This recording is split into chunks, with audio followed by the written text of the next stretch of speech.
우리 성도에게 기도가 무엇일까요? 잠시 한 연주자의 이야기를 나누고자 합니다. 2013년에 악마의 바이올리니스트라는 그런 제목의 영화가 개봉이 되었습니다. 이 영화는 19세기에 실제로 있었던 세기의 바이올린 연주자 니콜로 파가니라는 그런 인물에 관한 영화입니다. 이 영화의 주인공인 파가니에게는 참 유명한 일화가 있습니다. 그가 한날은 어느 모임에 가서 연주를 하게 됩니다. 화려하고도 매력적인 연주가 이어지고 사람들이 다 지켜보고 있는 가운데 그만 이 바이올린에 있는 4개의 줄 중에서 한 개의 줄이 끊어지게 됩니다. 바이올린 줄은 아시다시피 아주 팽팽하게 당겨져 있고 끊어지면 팅 하는 그런 고음의 날카로운 소리가 들립니다. 그렇게 줄이 끊어지자 사람들 사이에서는 순간 어머 저런 이런 탄식이 나옵니다. 그러나 이 천재적인 연주자 파가니니는 마치 아무 일이 없었다는 듯 나머지 3개의 줄로 계속 연주를 이어가게 됩니다. 그러나 이내 조금 더 시간이 지나자 다시금 팅 줄이 끊어지고 결국 3번째 줄마저도 끊어지게 됩니다. 하지만 파가니니는 마지막 남은 그 한 개의 줄, 그 한 개의 줄로서 완벽하게 그리고 멋지게 연주를 마치게 되고 관객들로부터 박수와 갈채를 받았다는 그런 유명한 일화가 있습니다. 그리고 이 일화가 각색이 되어서 영화에도 삽입이 되어 있습니다. 저는 이 일화를 보면서 마지막 남은 연주자의 한 줄이 어쩌면 우리 성도의 기도와 같을 수 있겠다는 그런 생각을 해보게 됩니다. 오늘 본문은 히스기야의 기도에 관한 말씀입니다. 오늘도 이 기도에 나오신 분들 바쁜 일상이 있고 힘든 시간들이 있지만 우리가 기도해야만 이겨낼 수 있기에 은혜를 사모하는 마음으로 이 자리에 나오신 줄로 믿습니다. 이 저녁 말씀을 들으시며 우리 성도가 붙잡아야 할 기도의 줄을 굳건하게 붙잡는 가운데 하나님의 응답을 경험하는 복된 모두가 되시기를 바랍니다.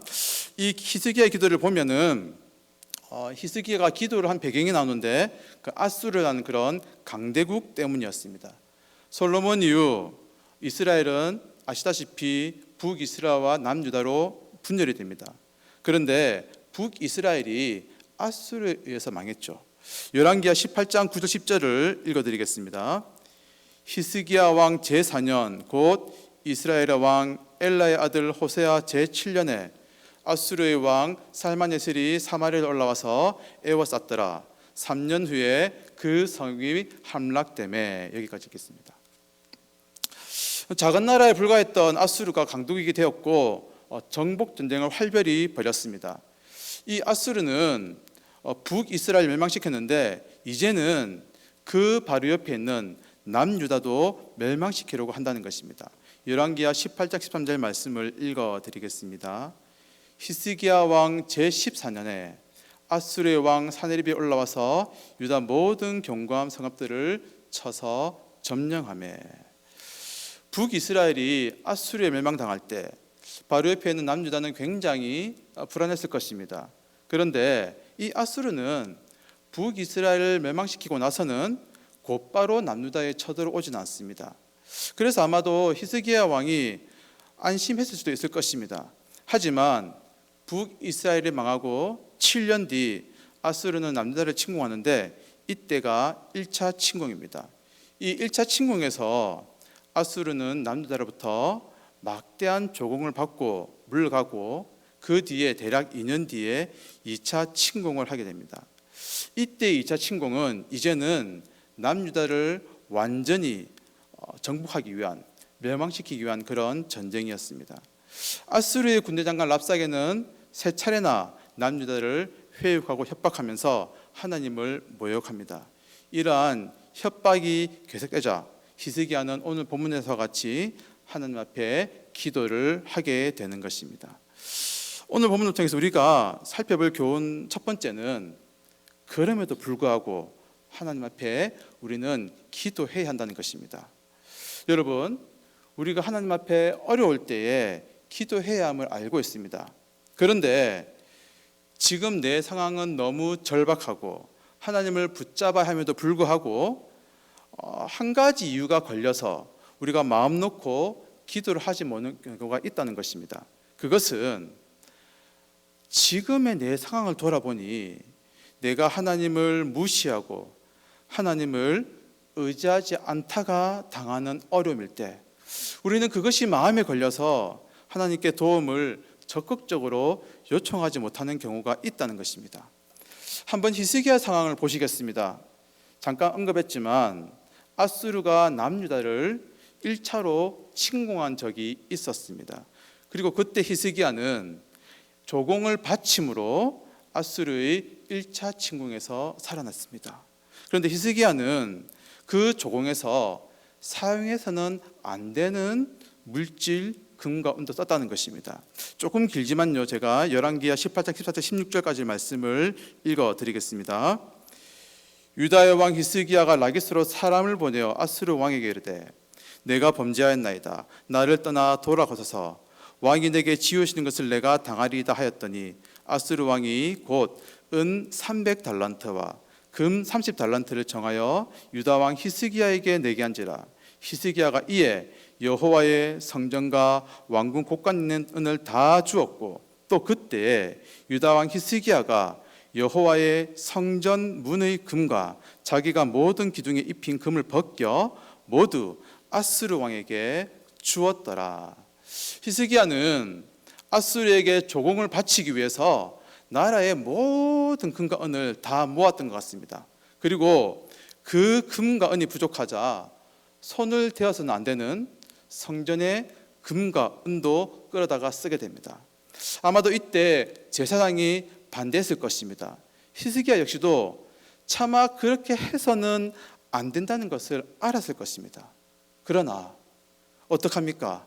나라가 풍정당할 위기에 몰리자 그는 그가 할 수 있는 모든 인간적인 방법을 다 사용하게 됩니다.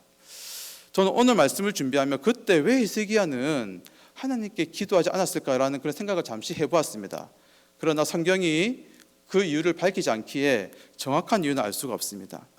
이렇게 히스기야는 1차 침공 때 살아계신 하나님을 의지하지 않았고 자기의 인간적인 방법을 사용했습니다. 그리고 이제 2차 침공으로 다시 나라가 망할 위기에 처하자 히스기야는 이제 그 받은 편지를 들고 성전에 올라가죠. 그런데 여러분, 히스기야가 성전에 올라갔을 때 제일 먼저 무엇을 보았을까요? 그것은 자기가 하나님의 이름과 영광을 소중히 하지 않고 떼어버린 이전에 그런 빛나는 금빛 문이 아니라 거친 속살이 다 드러나 보이는 문이었습니다. 그리고 그는 곳곳에 금으로 쌓던 기둥이 벗겨진 채 흉물스럽게 방치된 것을 보았습니다. 히스기야는 그리고서 1차 침공 때 하나님께 간절히 기도하지 않고 매달리지 않고 하나님을 의지하지 않은 자신의 거울을 아마 제일 먼저 떠올렸을 것입니다. 많은 후회가 되었을 것입니다. 왜 그때 1차 침공 때 나는 하나님께 기도하지 않았는가? 왜 그때는 인간적인 수단을 썼는가? 급하게 벗겨내는 상처가 난 그런 성전의 기둥, 군데군데 보이는 남겨진 금박들, 벗겨진 성전문과 기둥을 보며 그의 마음 역시도 그렇게 하나님 앞에서 참 죄송스러웠을 것입니다. 그리고 이런 내가 하나님 앞에 지금 기도한다고 하나님이 들어주실까? 그의 마음에는 누구에게도 말할 수 없는 갈등의 소용돌이가 휘몰아치는 것이죠. 그러나 여러분, 히스기야는 하나님 앞에서 엎드려 기도합니다. 자신의 잘못이 있다 하더라도 하나님만이 그의 유일한 도움이 되시기에 자신의 과오도 용납하실 그 하나님의 자비를 성품을 의지하여 기도합니다. 그리고 하나님은 그러한 히스기야의 기도에 응답하시죠. 사랑하는 여러분, 우리에게도 오늘 히스기야처럼 그럼에도 불구하고 기도하는 믿음이 있어야 될 것입니다. 하나님은 교만한 자는 물리치시고 겸손한 자는 구원하시는데 이러한 믿음의 기도가 결국 하나님이 원하시는 참된 겸손입니다. 내가 비록 잘못했어도 나의 과오라고 하더라도 하나님만이 나의 구원이 되시기에 죄송하고 미안한 마음이 있더라도 하나님 앞에 우리는 나와야 하는 것입니다. 하나님의 사랑은 이러한 우리 잘못도 능히 용서하신다는 것을 인정하는 것이 바로 여러분 믿음이라는 것입니다. 혹시라도 주님 앞에 나와 기도할 때 여전히 내 자신이 용서가 되지 않아서 기도하기 어려운 분이 계십니까? 그렇다면 이 시간 히스기야의 이 기도하는 모습을 보시기 바랍니다. 그도 실수했지만 후회가 되지만 히스기야와 유다 나라의 구원이 하나님께 있기에 그는 다시금 하나님 앞에 엎드립니다. 그리고 오늘날 우리가 하나님 앞에 기도할 때 담대함을 얻는 것은 바로 예수님께서 친히 우리의 모든 죄를 용서하시고 모든 죄를 예수님의 보혈로 씻으시기 때문인 줄로 믿습니다. 우리의 과오와 실수보다 더 큰 하나님의 사랑을 믿으시며 그럼에도 불구하고 하나님을 붙들며 기도하는 모두가 되시기를 바랍니다. 다음으로 우리도 하나님 앞에 펼쳐 놓아야 한다는 것입니다. 열왕기하 19장 14절 말씀 우리 함께 한번 읽어 보시겠습니다. 14절입니다. 시작. 히스기야가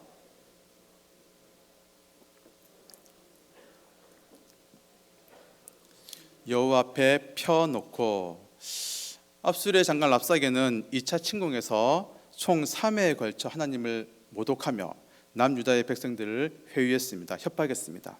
처음과 두 번째는 말로 하지만 세 번째는 이 편지 서신을 보내어서 최후의 통첩을 합니다.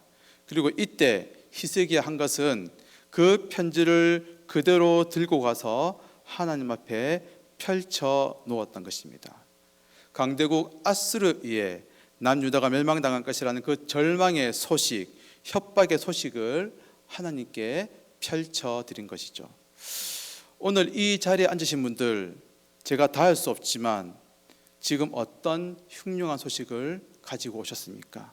오늘 하루 어떤 마음의 아픔과 걱정이 우리들의 마음을 사로잡았습니까? 또한 어떤 사내립의 편지가 우리에게 있습니까? 사내립이 남유다를 멸망시킨다는 그런 절망의 소식이라도 하나님 앞에 들고 와서 꺼내놓는 여러분들 되시기를 바랍니다.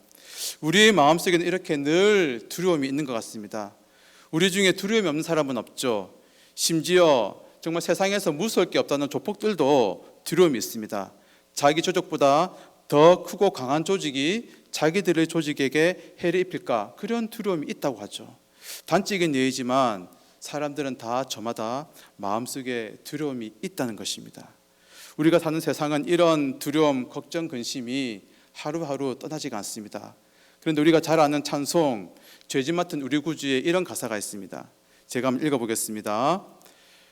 죄짐 맡은 우리 구주 어찌 좋은 친구지 걱정 근심 무거운 짐 우리 주께 맡기세 주께 고함 없는 거로 복을 얻지 못하네 사람들이 어찌하여 아랠 줄을 모를까. 아멘. 그렇습니다. 우리에게 있는 두려움, 걱정, 근심을 주님께 맡기는 모두가 되시기를 바랍니다. 오늘 히스기야는 랍사게의 편지를 여호와 앞에 펼쳐 놓았습니다. 나라 전체가 죽음의 위기에 놓인 이 일을 하나님께 맡겼습니다. 그때 하나님은 히스기야를 위협하는 아수르를 순식간에 무너뜨리십니다. 우리 마지막으로 열왕기하 19장 35절 말씀 함께 읽어보시겠습니다. 이 밤에 여호와의 사자가 나와서 아수르 진영에서 군사 18만 5천 명을 친지라. 아침에 일찍 일어나 보니 다 송장이 되었더라. 하나님께 모든 것을 맡긴 히스기야는 하나님의 구원을 맛보게 되었고 남유다는 건짐을 받습니다.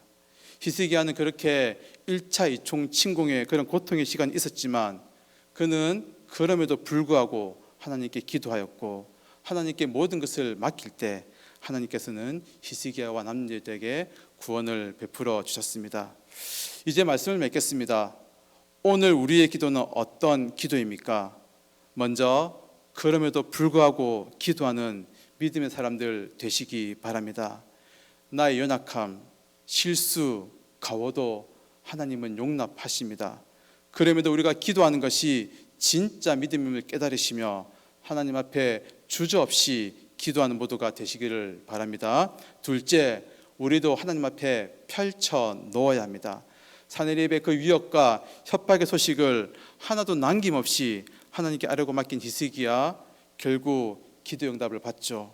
우리가 주님께 사람에게 말할 수 없는 두려움도 걱정도 모든 것을 맡기고 기도할 때 하나님이 응답하여 주실 것입니다.